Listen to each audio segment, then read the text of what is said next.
Hola, bienvenidos a nuestra tercera y última cápsula del contenido de teoría de verdad para la clase de este viernes, y lo que vamos a ver ahora es la teoría coherentista de la verdad.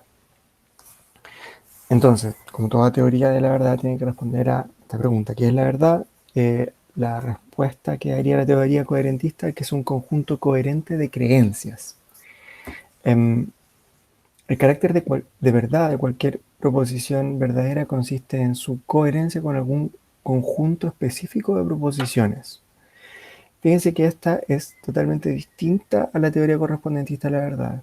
Antes, el truth maker en la teoría correspondentista era el mundo. La correspondencia de la proposición con el hecho en el mundo hacía que la proposición fuese verdadera o falsa. Aquí no es el mundo, sino son otras proposiciones. El truth maker son otras proposiciones, y es la coherencia con ese otro conjunto de proposiciones lo que hace verdad o no a esta eh, a la proposición. Recuerden también de la cápsula anterior que el problema del correspondentismo era cómo establecer una correspondencia entre una abstracción y el mundo real, objetos del mundo que no son, o hechos que no son nada parecido a una abstracción. Bueno, este problema no está en la teoría coherentista, porque basta con que sea coherente con otras ideas, y uno puede ver que una idea es coherente con otra idea, son de la misma naturaleza, etcétera, y basta con eso para que sean verdaderas. Eh, la naturaleza esencial de la verdad con mayúscula, es la coherencia sistemática que caracteriza a un todo significante. La coherencia sistemática que caracteriza a un todo significante, es decir, a cada uno de los elementos dentro de un sistema de creencias, dentro de un todo significante. Eh, la verdad está ahí con mayúscula. Fíjense que la verdad es la coherencia sistemática de un todo significante, es decir, de todas las posibles proposiciones en coherencia consigo misma. Joachim en este caso pensaba que la verdad era posible, en realidad la verdad como una cosa mayúscula, como acceder a la verdad era solo posible para un ser omnisciente y total.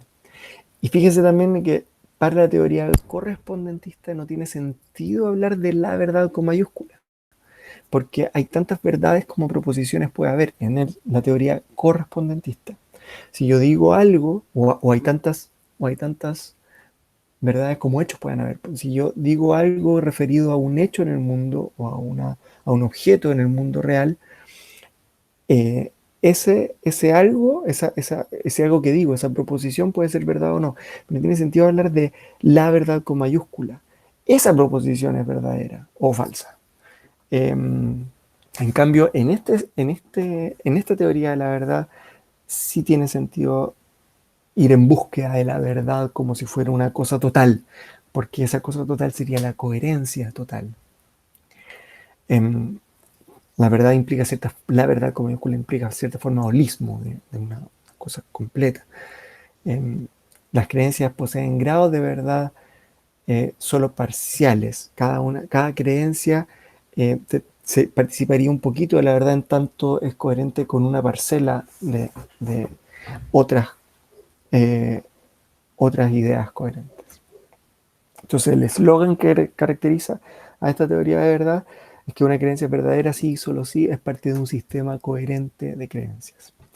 Esto quizás le suena súper loco, a mí me pareció súper loco cuando lo escuché, pero creo que es absolutamente contemporáneo, por esto de la posverdad o las verdades del grupo de Facebook, digamos, en que uno tiene sus grupos que comparten ciertas creencias, y de alguna otra forma genera conjuntos coherentes de creencias con esos grupos o esos discursos.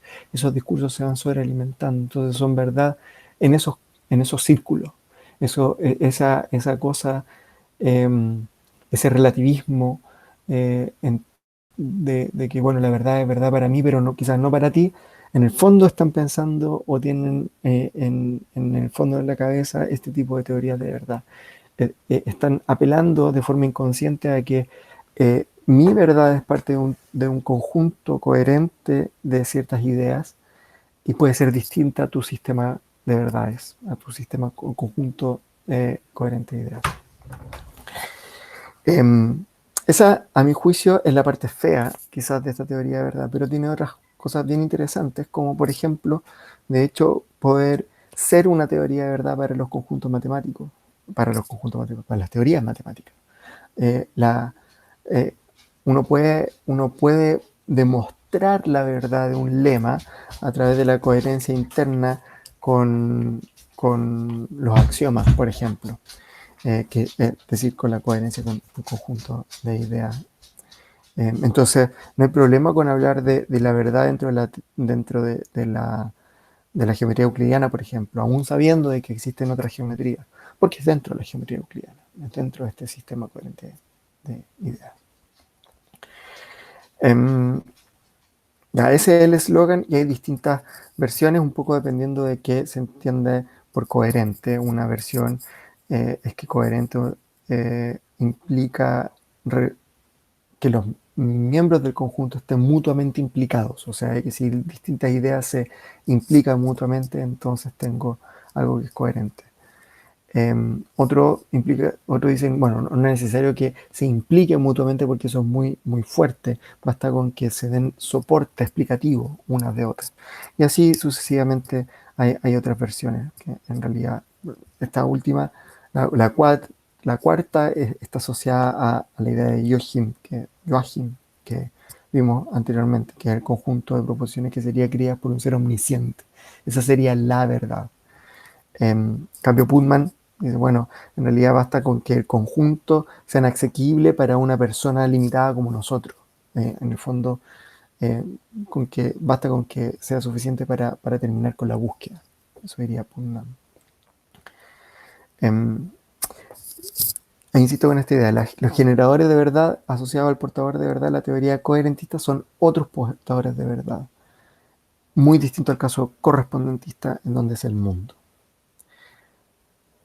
Piensen de nuevo en la ciencia, en la última pregunta o última como afirmación que hice de la cápsula anterior para motivar más o menos hasta qué punto, qué teoría de verdad es más afín a ciertas parcelas de la ciencia al menos, o a ciertos tipos de ciencia si es que uno considera que la matemática es ciencia. Vamos espero poder discutir estas ideas con ustedes en la clase que tengamos el viernes. Otro punto importante en la teoría coherentista de la verdad es que rechaza el realismo respecto a la verdad. Y el realismo respecto a la verdad, realismo se predica de muchas maneras. Recién hablábamos del realismo en términos metafísicos, como ser realista respecto del mundo, pero uno puede ser realista también respecto de otras cosas, no solo respecto al mundo, uno puede ser también realista respecto a teorías. En este caso, el coherentismo de la verdad es antirrealista respecto de la verdad, como que la verdad no existe, la verdad no es, salvo en un, sistema, en un sentido omnisciente, como habría dicho Joachim. Pero ¿por qué rechaza el realismo acerca de la verdad? Bueno, rechaza el principio de bivalencia. No es cierto de que una frase sea verdadera, tenga un valor de verdad definido, que sea verdadera o falsa, porque va a depender del conjunto de creencias alrededor de ella, que la soporten. Y en algunos contextos puede ser verdadera y en otros puede ser falsa. Por ejemplo, la Tierra es casi esférica, una esfera hecha de los poros, qué sé yo, con ciertas deformaciones. Eso es verdad dentro de cierto sistema de creencias asociado, más que un cierto sistema de creencias, es verdad, es coherente con un montón de ciertas proposiciones, como que la sombra en cierto meridiano, eh, paralelos, perdón, tiene distintas longitudes, eh, con la proposición respecto a la sombra en la luna, por ejemplo, en fin. Sin embargo, esa proposición es falsa dentro de un contexto, por ejemplo, terraplanista, que es coherente con otras afirmaciones, como que en realidad si miro el horizonte veo todo plano, en fin. Entonces, no, la misma afirmación, la Tierra es redonda o es esférica, perdón, eh, no puede ser verdad en un contexto y falsa en otra, de acuerdo a la teoría coherentista de la verdad. Y también rechaza el principio de trascendencia, esto de que una proposición puede ser verdadera aun cuando uno pueda saber que es verdadera. Por ejemplo, bueno, creo que el ejemplo lo vamos a dar más adelante o ya lo conversamos en una cosa anterior, pero es cierto que en un día como hoy, un, un poeta de Valparaíso está escribiendo en este minuto un poema. El poeta llamado Ricardo en Valparaíso está escribiendo un poema. Esa frase, yo no tengo cómo saber que existe o no un poeta llamado Ricardo en Valparaíso que justo en este minuto está escribiendo una frase, pero esa proposición, de acuerdo a la teoría correspondentista de la verdad, o es verdadera o es falsa. O bien existe un poeta llamado Ricardo escribiendo o no existe.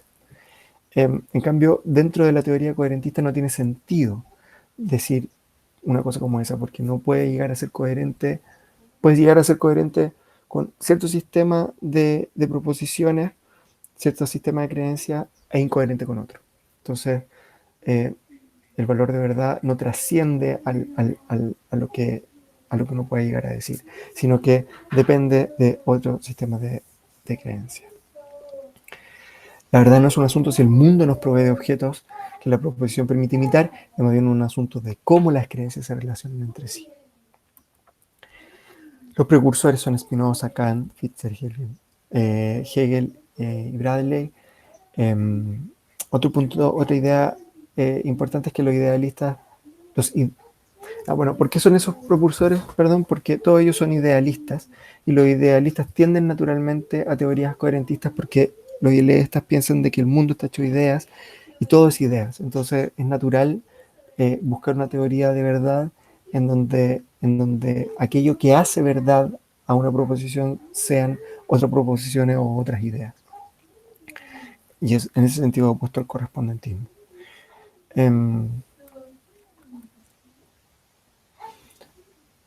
Argumentos epistemológicos a favor de la teoría coherentista. Es un poco la crítica de Kant a la teoría correspondentista que ya vimos en la cápsula anterior. No podemos salirnos de nuestras creencias y compararlas con hechos objetivos en la realidad. Solo podemos conocer que una proposición es coherente con un conjunto de creencias. Jamás sabremos si la proposición corresponde a la realidad.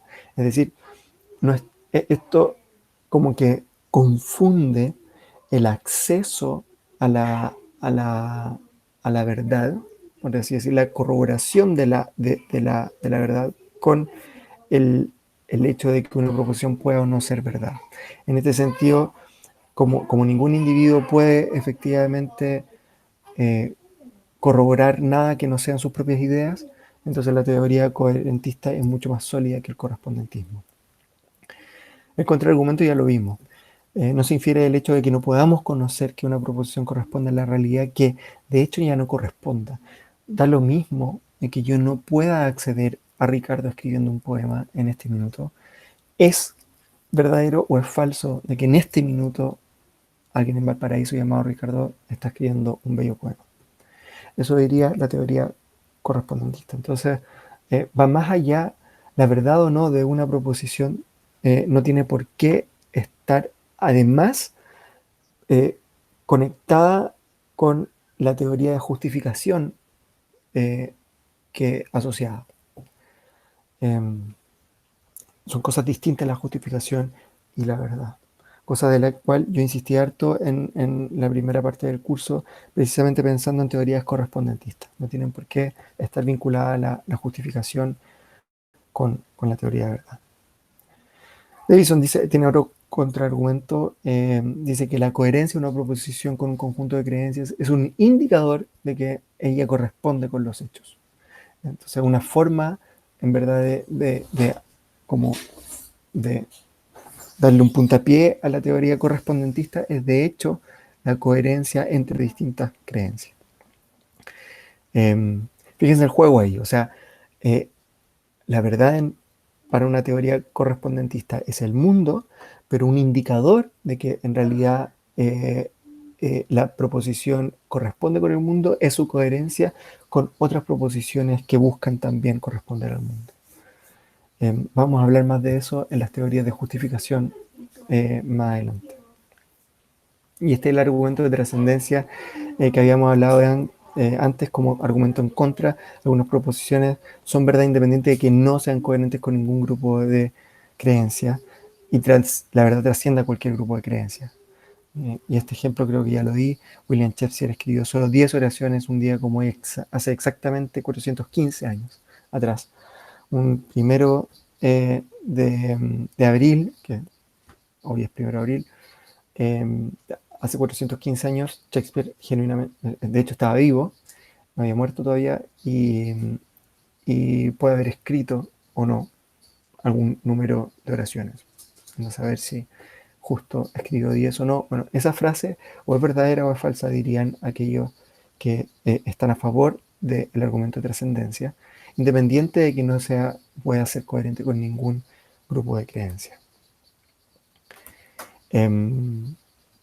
Algún número de oraciones será verdadero independiente que exista algún conjunto de creencias asociado, algún número de oraciones asociado al ejemplo de Shakespeare. Por lo tanto, hay al menos una proposición verdadera que no es coherente con ningún grupo de creencias, diría este contraargumento. Perdón, y el contraargumento a ese contraargumento, creo que ya no lo puedo ver, es precisamente que un ser omnisciente podría dar cuenta de ello, podría dar cuenta de tener un sistema absolutamente coherente de creencias. Bien, esa fue la cápsula respecto referida al coherentismo y no los entretengo más. Espero que estén súper bien, cuídense, no salgan de sus casas. Un abrazo, chao.